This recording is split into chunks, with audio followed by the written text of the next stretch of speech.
Good evening, everybody, and welcome to the TPFFKAL show. Woo!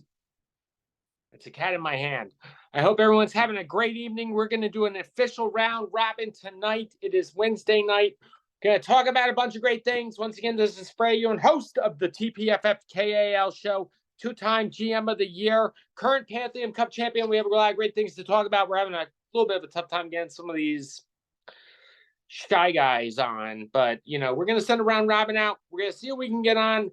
The commissioner was on a little bit earlier. He had to jump off really quick, but hopefully we're gonna get some guys on.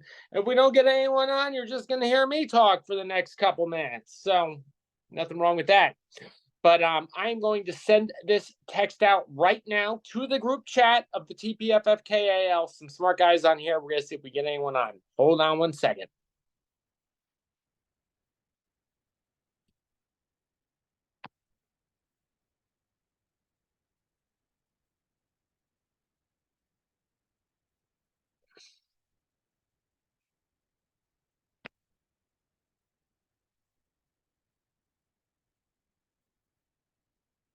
Hold on one second. Still learning how to do this. I'm gonna copy the invite link.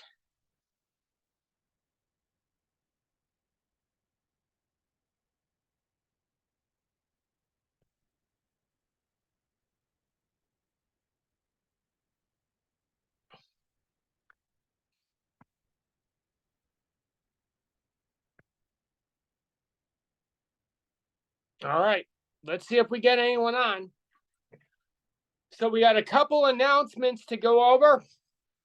First of all, if you have not heard, for some reason they canceled the trip to Vegas. I had a room booked at resorts. It was free because I used to live in Vegas, but wasn't planning on going. Just I love Vegas, but I think I probably spent more time in Vegas than in 5 years than 5,000 men have in their entire lifetime. So I don't know. Vegas took a lot out of me, so it's hard to get back there. But Brian told me that one time they went down to New Orleans to have a fantasy draft. I haven't been down to New Orleans in forever. I would love to do that. So hopefully that will suffice. But I will definitely be there next Wednesday night. The draft is a week from today. I will be there next Wednesday night at the Cluster Dome for the draft. Hope everyone else is going to be there. Last time we had it at Champ's house. We had an awesome time, a lot of fun. Looking forward to that. A couple things in the NFL today. I think the biggest news is Jonathon Taylor wanted to get traded. There were some bites. I know that Indy was asking for way too much. He's in a contract year, looking for a big contract, which it's obviously Indy's not going to give him. Couldn't make a trade. He's on the PUP list. He's going to be out automatically the first 4 games. So if you drafted Jonathon Taylor, you're pretty much in the same situation as Alvin Kamara. The big difference is when Alvin Kamara comes back, he's going to be playing for the Saints. They can still trade Jonathon Taylor. They're going to miss him the first 4 games. But, if a trade is not made for Taylor, is Taylor going to come in and play for the Colts? Is he going to come in and play for the Colts? Taylor was the number 1 consensus last year. I had the first pick in a fantasy draft. I took him with the first pick. I did not do well in that league because he was injured most of the year, had very few good games. The year before that, he was excellent. Absolutely excellent. Taylor's had 1 good year as a running back. Fantasy football value, wouldn't go near him right now. Would not even go near him. Wouldn't spend $5 on him. I think it's a mistake to do that. I think he is a big. I thought a couple days ago when the trade was out there, I thought it was a big risk versus reward play.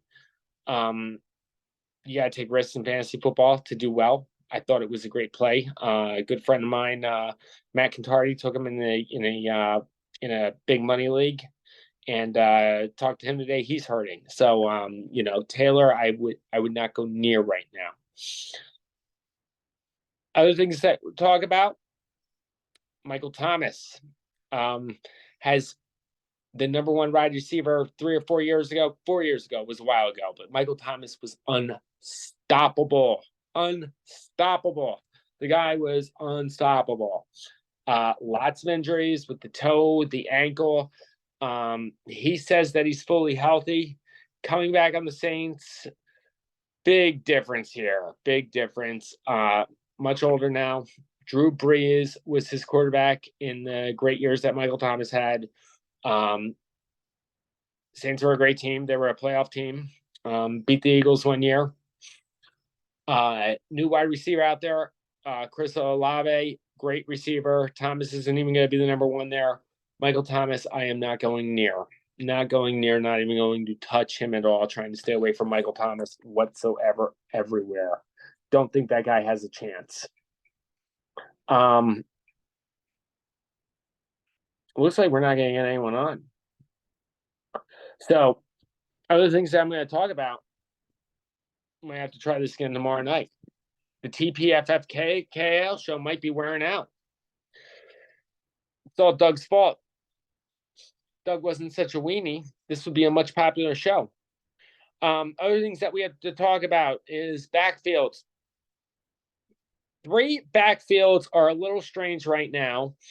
First of all, the Seattle backfield. Kenneth Walker, rookie, great year last year. The guy was great. I mean, Walker was great last year. He's a little banged up right now.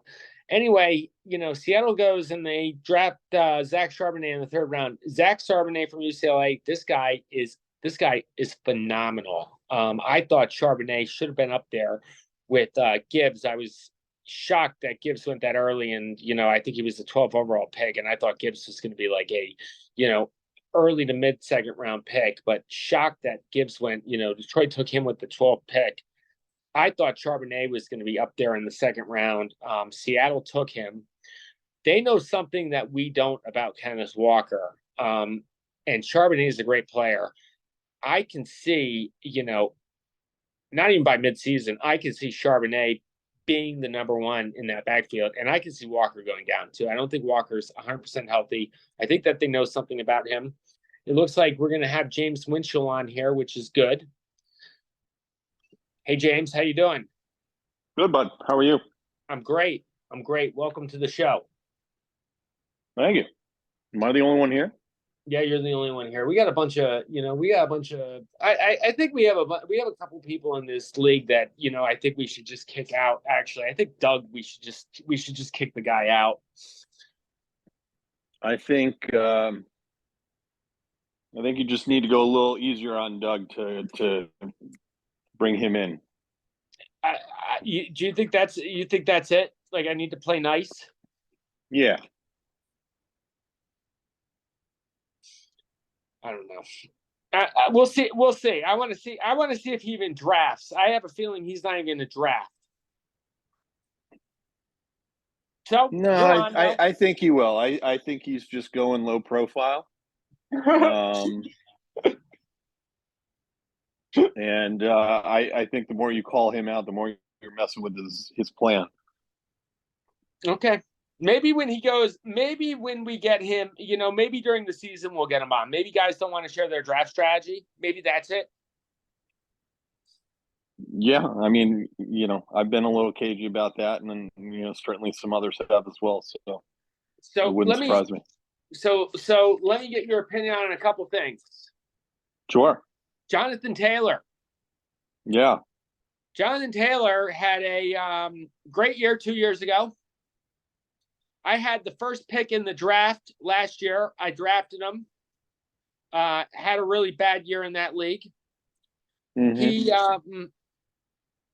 wanted a trade. He wanted a trade.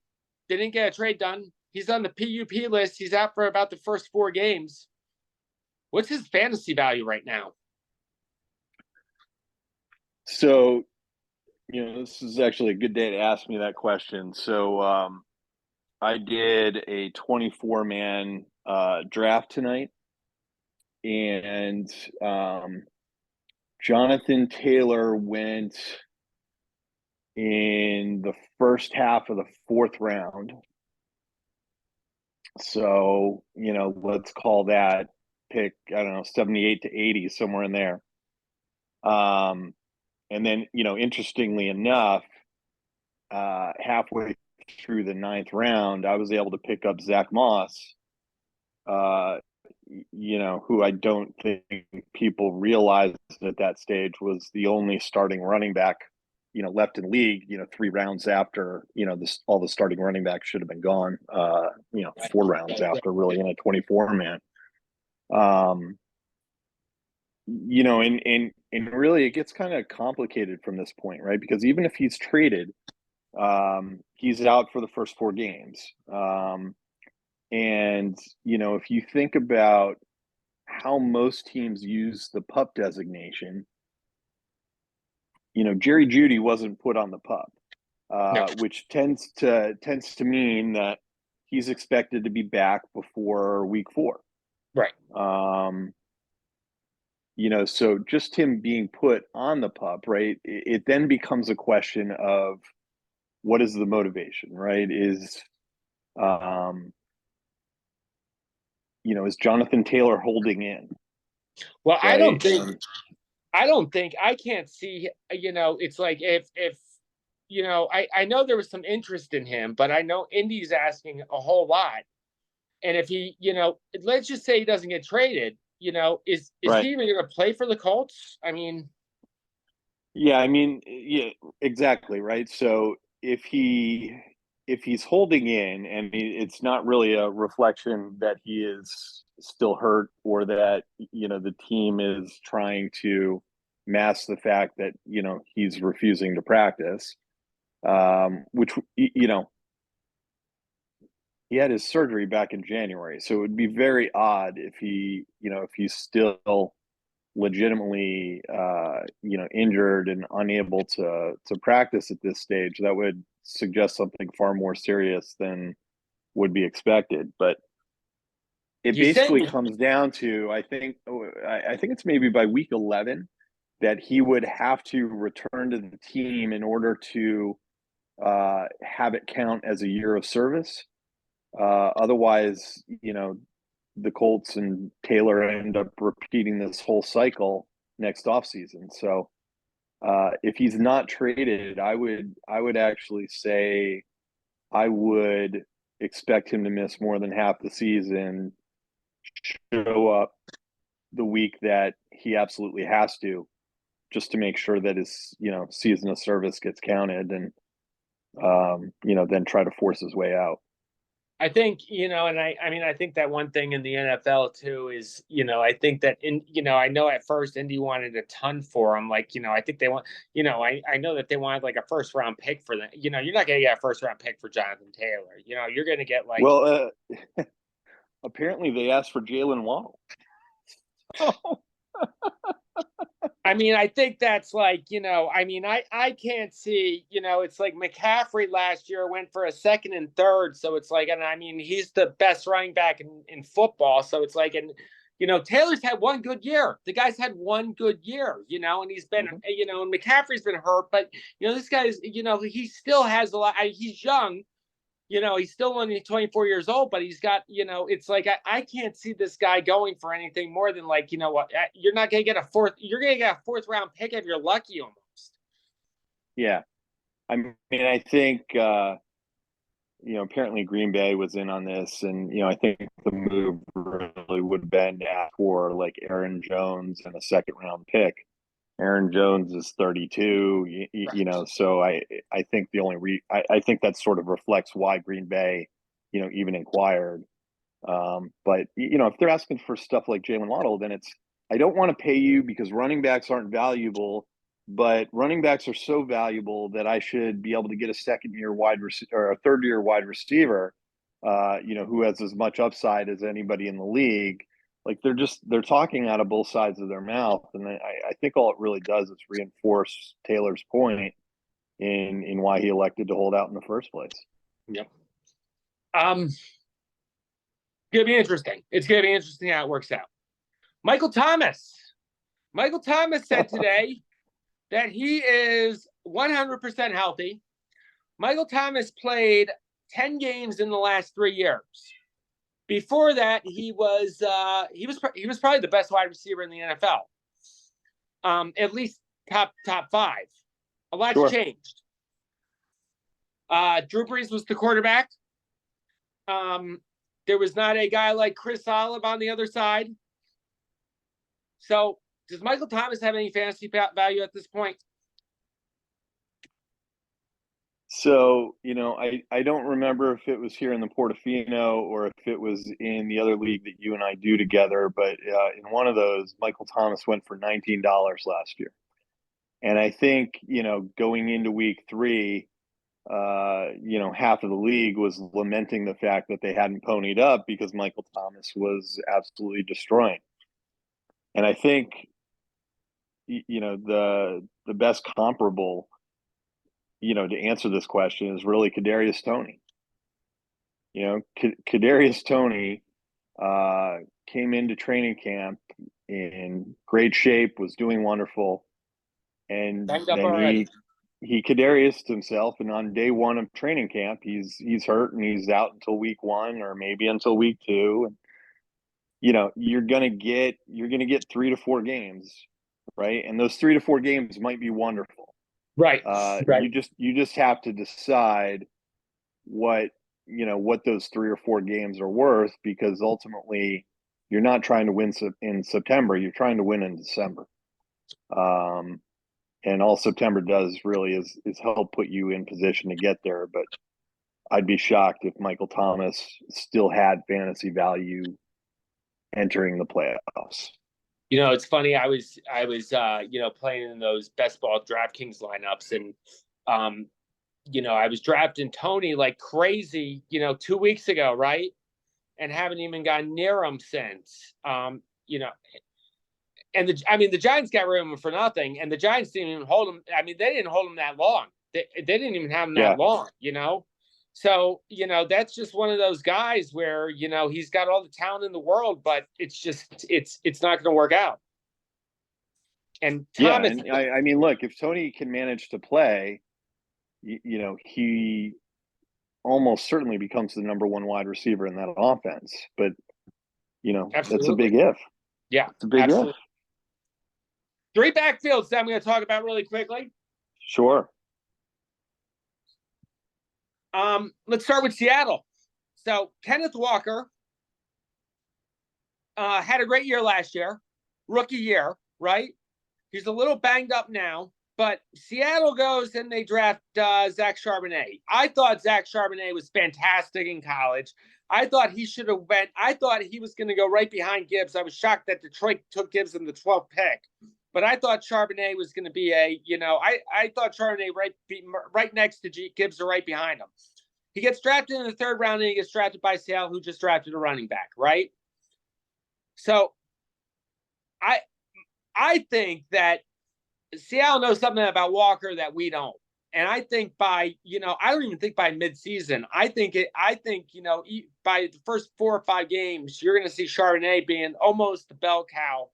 And Walker's either going to be hurt, or Charbonnet is going to get 70% of the time in the backfield. It's really an interesting situation because, if you listen to what enough analysts have to say, you realize that nobody has a damn clue what's going to end up happening. Right. Because you can literally find opinions, plural, that take you from one end of the spectrum, to the other. And, who knows exactly how that will end up playing out. I tend to think that it comes down to 2 things. One, the fact that Kenneth Walker was injured for part of last season. And then 2, the fact that, there's portions of games where he just sort of disappears. He lacks the force to get through. And then all of a sudden he wakes up and he rolls off a 60-yard touchdown. And I think, there's probably a little frustration with the inconsistency. And so it may be a matter that they've figured out that he struggles against particular types of fronts, or Right, you right, know, right, right. but you're right in that it feels like they know something we don't.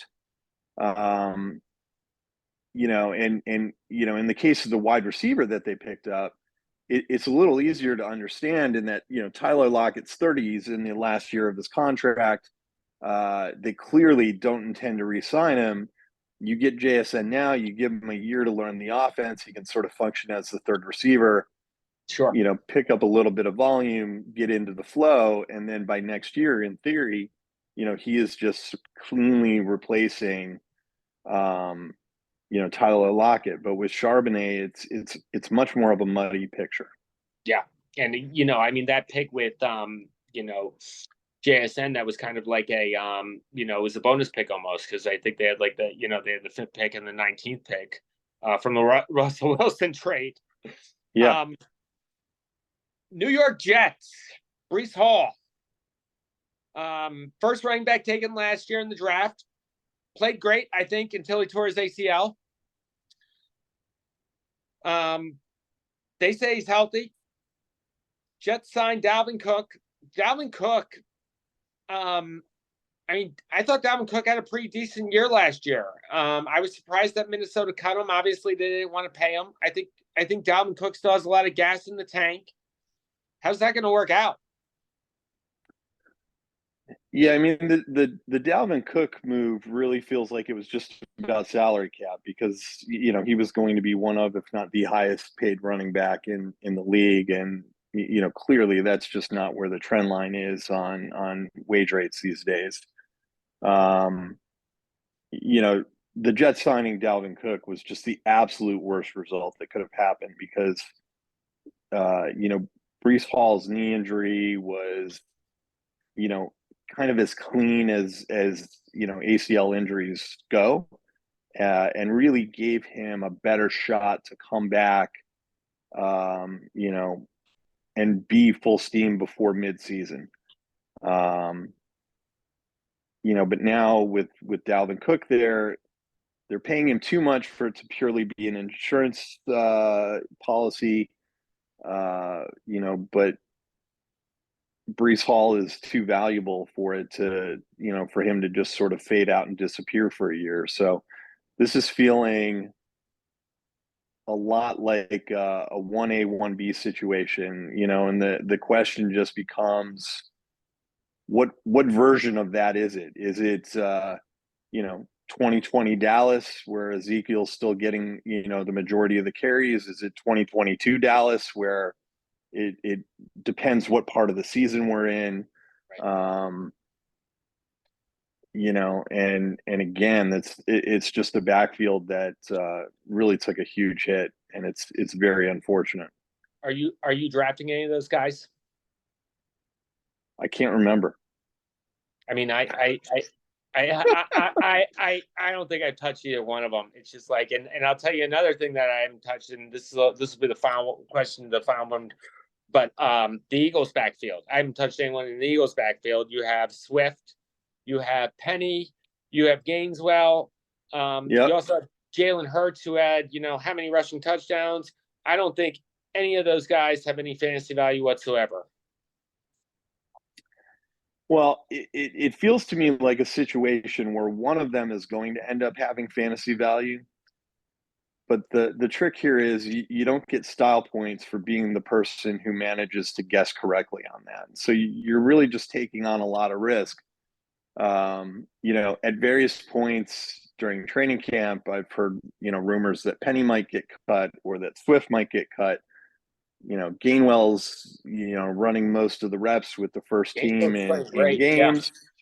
But that feels sort of like an early season move, right? Just to integrate the other guys and let them come in. I mean, I think back to week one last year. James Robinson led the Jaguars with carries and actually Yep. had a huge game. Yep. Michael Carter led the Jets with carries and he had a huge game. Mm-hmm. And by week three, they were both ghosts. Yeah, done. And Robinson was traded during the year, wasn't he? Yeah, Yeah, yeah. yeah, Uh-huh. and then hasn't managed to land anywhere since, which almost suggests that his time in Jacksonville was a product of the system rather than any specific skill or Absolutely. ability that he had. So, if I had to sort of bet, I would say Gainwell's going to start with the lead. He'll lose that out to some combination of Penny and Swift. I'm gonna go ahead and say Penny gets the second turn, and then Penny will last 3-4 weeks before he gets hurt. Right. If that. Yep. And then at that point, I think it'll become Swift, the rest of the way as long as he's able to stay healthy. The question for him really becomes how valuable is he? Because a lot of his value historically has been because of his pass catching ability, but that's not part of the Eagles' offense No. because Jalen's going to scramble. Right. Right. And they're not gonna, I mean, I think Jalen Hurts, I mean, he's threw the least amount of passes to running backs last year. And I see that to continue too. So it's just, yeah, it's going to be. Those are two backfields, the Jets and Eagles, that I'm completely sticking away from. I'm drafting Charbonnet like crazy because I think Charbonnet's going late, and I Sure. think he's going to be like I think he's he was great in college, so I just keep my eye on him, and I think he's going to have a great thing. Well, this was great. Thanks for showing up, James. Yeah, you bet. Hopefully we'll get some other people on. You're going to be joining me on a weekly start sit show, which I'm looking forward to on the TPFFKAL. And yeah, we should have time. That it was a good conversation. All right, buddy. I'll try to ease Good up to on talk Doug. to you. All right, bud. Bye. Good luck on that. Bye. Good.